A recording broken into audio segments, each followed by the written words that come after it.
তো আজকে আমি আপনাদের তৈরি করে দেখাবো আমসত্ত্ব।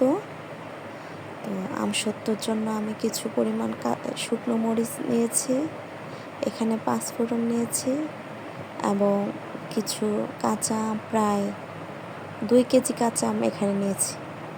তো কাঁচা আমগুলো সেদ্ধ করার জন্য 1 কাপ পরিমাণ পানির সাথে অ্যাড করেছি। আমগুলো সিদ্ধ করে এখন ব্লেন্ড করে নেওয়া হয়েছে। তো এখন ব্লেন্ড করা কাঁচা আমগুলোর সাথে হাফ চামচ পরিমাণ লবণ, হাফ চামচ পরিমাণ বিট লবণ অ্যাড করেছি। তো এখন আমি সাথে কিছু পরিমাণ চিনি অ্যাড করে নেব। তো চিনি আমি প্রায় এখানে 500 গ্রাম মতো নিয়েছি। 500 গ্রাম চিনি 2 কেজি আমের সাথে অ্যাড করে নিচ্ছি।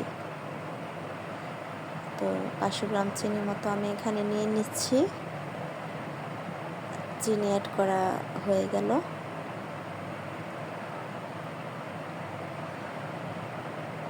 আমসত্ত্ব কিছুটা টক, ঝাল, মিষ্টি 3টা কম্বিনেশন হলে অনেক ভালো লাগে।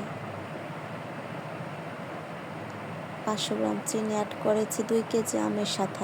আপনারা আপনাদের স্বাদ মতো অ্যাড করে নেবেন।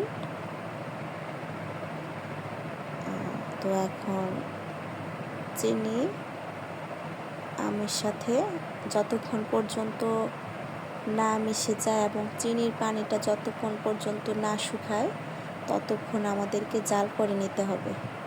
আমি এখানে 5 ফোড়নগুলো ভেজে গুঁড়ো করে নিয়েছি এবং এখানে প্রায় 1 টেবিল চামচ পরিমাণ 5 ফোড়ন অ্যাড করেছি।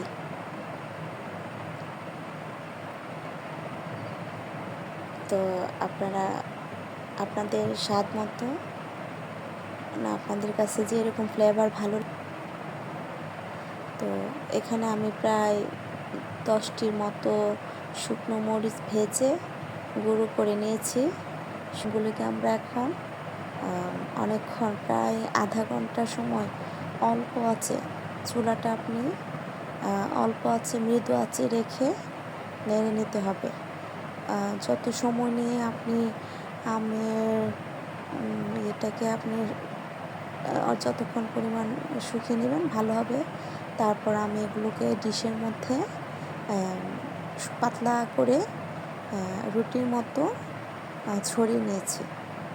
তো আমি এগুলোকে শুকাতে দিয়েছি। আপনারা প্রায় 1 দিনের মতো রোদ শুকিয়ে নিলে শুকিয়ে যাবে। তো শুকানো হয়ে গেলে আমরা এটাকে আমি রোল করে নিয়েছি। আপনাদের যেরকম ভালো লাগে ওইভাবে কেটে নেবেন। আমি রোল করে নিয়েছি, রোল করে পিস পিস করে নিয়েছি। এখন এই রোল করা পিসগুলোকে আমি বক্সে রেখে আপনারা ইচ্ছা করলে সাথে সাথেও খেতে পারেন। তো আমার কাছে সারা বছর খেতে ভালো লাগে, তাই আমি রোলগুলোকে বক্সে রেখে দিচ্ছি। আপনি এটাকে আপনারা ইচ্ছা করলে এমনিতেই রেখে সারা বছর খেতে পারবেন, মাঝে মাঝে রোদ দিলেই হবে। কিন্তু আমি এগুলোকে ফ্রিজে রেখে খেতে আমার কাছে ভালো লাগে। পার্সোনালি আমি এগুলোকে ফ্রিজে রেখে খেতেই পছন্দ করি, তাই আমি বক্সে এগুলোকে এখন রেখে দিচ্ছি। বক্সে রেখে 1 বছর মতো ভালো থাকে, স্বাদ ভালো থাকে। আপনারা ইচ্ছা করলে ভালো ফ্রিজের চেম্বারে রেখেও খেতে পারবেন, আবার ডিপ ফ্রিজে রেখেও ফ্রোজেন করে সারা বছর খেতে পারবেন। আমার কাছে এটা খুব খেতে ভালো লাগে।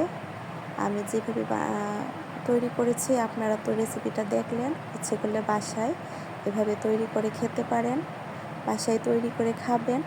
আমাকে কমেন্ট করে জানাবেন খেতে কেমন হয়েছে আপনাদেরটা। আমারটা কিন্তু খুব দুর্দান্ত মজা হয়েছে। যে খেয়েছে মুখে দিয়ে বলেছে অনেক মজা হয়েছে। আমার কাছে খুব ভালো লেগেছে।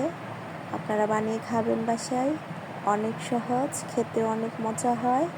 আপনারা খাবেন, আমাকে কমেন্ট করে জানাবেন আপনার